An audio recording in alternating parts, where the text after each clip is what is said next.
Episode 1 From Ampidomac to Earth. Hello, YouTube. This is Alzoru, your friend and game master.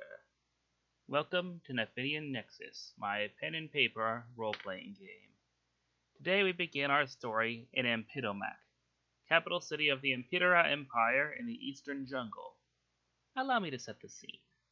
All around us are thousands of trees, ferns, cycads, flowers, grasses, and bushes. The humming of insect wings and chirping of birds fills your ears. There is a road paved in stones at your feet. Following it, you see a stone wall and a city gate that opens just for us. Beyond the gates, a few stone buildings on the fourth floor, but nothing much. But then you see a rope ladder and some other ways up. Taking the rope ladder, you find yourself in the treetops, staring at a massive complex of rope bridges connecting tree houses, market stalls, and even a few industrial buildings. Most impressive of all is a luxurious wooden palace held up by 7 trees total and dominating the central space. After that, supported by 4 trees, is the Great Mage Guild. Living near the Mage Guild, in a treehouse with only 3 rooms, was a beautiful Empidera woman among many others. Her name is Tikenara, and she is a very sweet lady indeed. But today is going to be the start of something truly amazing for her. Tikenara rises out of her bed and sings a little bit while dressing into black robes. Oh, what a beautiful morning! Oh, what a beautiful day! I've got a beautiful feeling. Everything's going my way. She twirls a little bit, grabbing fruit to eat for breakfast. Tikenara eats several raw fruits not seen on Earth, then slithers out of her door and flies off, heading to the Mage Guild to meet her teacher, who is also her dad. Hi, Papa Ajano! She hugs him really tight and giggles while he returns the favor. Tiki! Hello, my dearest! Are you ready for your graduation present? Of course, Papa! Her tail swishes excitedly. Ajano gives her a set of green robes in her size with a Naldalis orchid on the chest of it. Ah, it's perfect! I'm going to change into this right now! And she does indeed, changing right in front of him, and puts the robes on, squealing in delight. Don't go gaining too much weight, honey. I had those made just for you. Oh, you! I'll cherish them! She insists with a huge grin. She then flies out of the open window and does a few loops in the sky, catching and swallowing a bird out of the sky while she flies off to the town's premier inn. The inn itself is well polished with well-shined tables and an organized menu of food. The place is filled with customers, chomping at the food and enjoying it. Tikenara slithers over to the counter. Hey, Kotai, how's the business? The mead and gold are flowing nicely, milady. As I promised your mom, the inn is yours at the end of the year. Tikenara jumps for joy. Yay! Well, I'm off to explore. I need to find my fortune. Best of luck. I hear there's a portal to the human world somewhere to the east. Excellent! The human world will be a wonderful place to find my fortune. Best luck, Tikenara. Tikenara slithers out and flies off to the east, searching far and wide for the portal. After 9 days of looking, Tikenara finds the portal and dives through it, winding up somewhere in what we know today as Cambodia. Tikenara flies around and spots a man being attacked by bandits. So she summons a minor demon to help him. The bandits look to see who summoned it, but don't think to check the skies. A big mistake. The demon attacks bandit number 1 for 8 damage. Oh, where in Tiamat did this thing come from? I can't find a wizard anywhere. Tikenara is down and tackles bandit number 3. Into a tree for 6 damage. Gotcha! A bird snake monster. Empidera, thank you. Screw this, or I'm out of here. Coward! Are you really going to fight us 3-on-1? The bandit growls and runs away. And don't come back, filth! You saved me. Also, do you speak Sumerian? My Amphitrya isn't the best. I do not, sorry. I only speak Amphitrya. What is your game? You mean my name? Yes, that. I am Tikinara. You can call me Tiki. I am Enmundara. Thank you for shaving me. You mean saving? Yes. It's a pleasure. She hugs him. Are you, perchance, seeking your fortune? Yeah. Me too. I see no season. Why not us traveling together? I'm not even going to bother correcting that train wreck of a sentence, but yes, let's go together. The two of them rush off together into the jungle, wandering around and taking their bearings. Eventually they find Arug, the sauropod, in a pit of snakes. Narugmo screams and tries to escape. We should probably help him. We can't lift him by ourselves. Who says we have to? She summons a raft demon who looks down at the sauropod, then back to her. I hate you. Just help us lift this big boy. They grab several vines and make them into a thick, strong rope that they throw down to the sauropod. Grab on! Aruk grabs the vines and lets them pull. Everyone else grunts and groans as they keep pulling. Ah!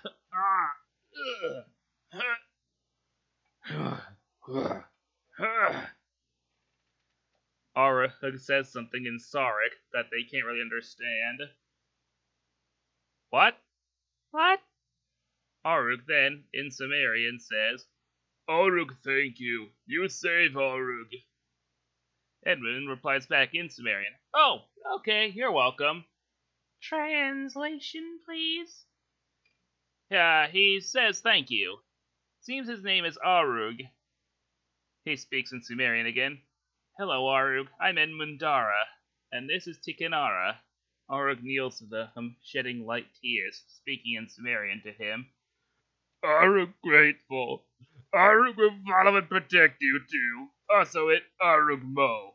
Me son of Turuk Suit, and me Hilasia. Me name me Crusher of Bones. And Mundara nods and speaks to Tiki. Correction, his full name is Arug Mo, which apparently means Crusher of Bones, and he also swears to protect us. Yay! The three of them run through the jungle and run into a kitsune carrying a paper lantern through the woods. Edmund tries to speak to her in his native. Careful, there are bandits in these woods. But Akemi, in Japanese, says, What? Arug in Sark just, No go, you get in trouble alone. Akemi, he blankly stares at him. Tiki says, There are bandits around here, man. It's not safe for a person to go alone. Is that Amphitrya? Huh. Fear not. What sort of ruffians would attack a priest? Nobody messes with the priesthood. You'll be sorry. Akemi keeps moving on, we should follow her. Agreed. He switches to Sumerian to Arug! We're following the pretty fox. Okay, me come too. Akemi is soon lost and ends up coming across the three bandits from earlier, plus two. In Japanese, she tries to tell them, Stay back! I am a holy woman! Just hand over your gold, pretty face. Oh, baby, you'd rather we got you like a fish. Fish sounds really nice, actually. Focus, you goon! Akemi whines like a little puppy. Bandit number 3 punches her and shoves her into the ground. We'll be taking your money now. And runs in with the others. Enough! Stop right there! Remember me, dirtbags? Arug smash bandits! Bandit number 1 just... Oh no, not them again! Tiki summons agreed during this time. Time to take out the trash. They got a sauropod with him! I am not dealing with that!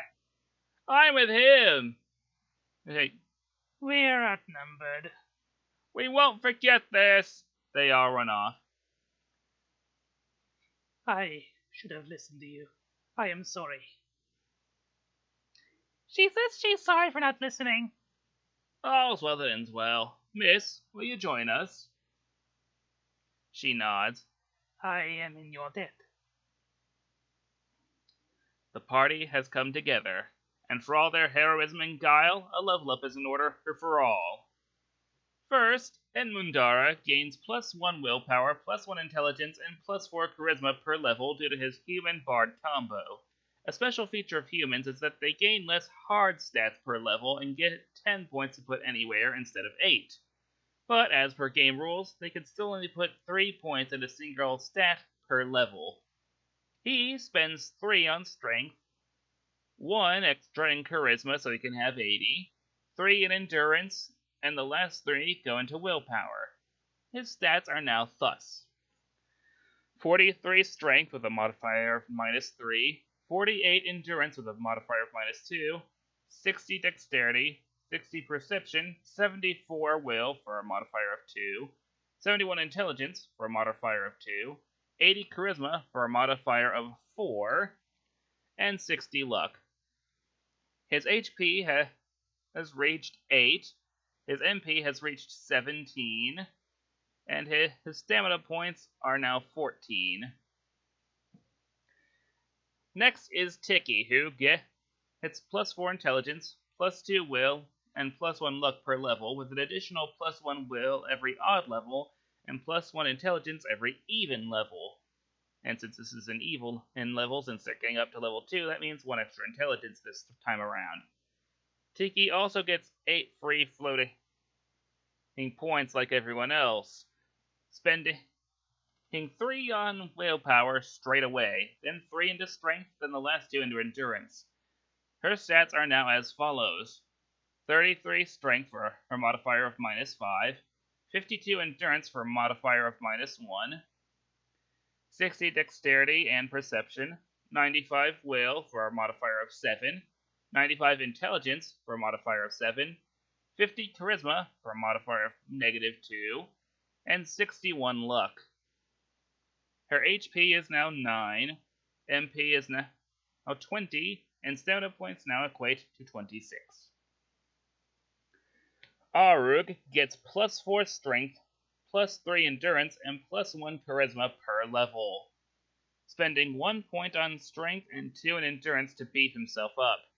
3, he goes straight into dexterity, and the last 2 go into perception, which means his stats are now 95 strength for a modifier of 7, 75 endurance for a modifier of 3, 48 dexterity for a modifier of -2, 67 perception for a modifier of 1, 60 will, 40 intelligence for a modifier of -4, and 71 charisma for a modifier of 2, and 60 luck.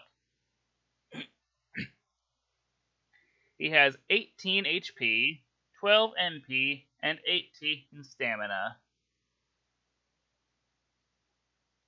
Lastly, for her level, Akemi gets +1 in dex, +3 intelligence, +2 willpower, and +2 charisma. She spends 3 in will to round out her willpower to a perfect 60, 3 into luck to try and round that out more, and the last 2 points go into dexterity. Her stats now equate to 40 strength for a modifier of -4, 60 endurance for a perfect 0, 73 dexterity for a modifier of 2, 60 perception and will, an intelligence of 78 for a modifier of 3, 72 charisma for a modifier of 2, and a luck stat of 43 for a modifier of -3. Her HP is 12, her MP is 12, and her stamina points are 15. Each party member also gains 1 feat point, which they can now spend on feats if they so desire. Enmoon immediately spends his on the Charming feat, which allows him to be more, well, charming, getting extra points to any charisma check that doesn't involve fear or seduction. Tiki, however, decides to bide her time. Arug, however, grabs the marathon runner feat, which allows him to do endurance stuff. I forget what the actual wording is, but Akemi decides to wait with Tikinara. And that, my lovelies, marks the end of this episode. I do hope you have all enjoyed it. This, I believe, shall be very, very interesting going forward. Thank you all for watching. This is Alzora Ledura signing out, and peace.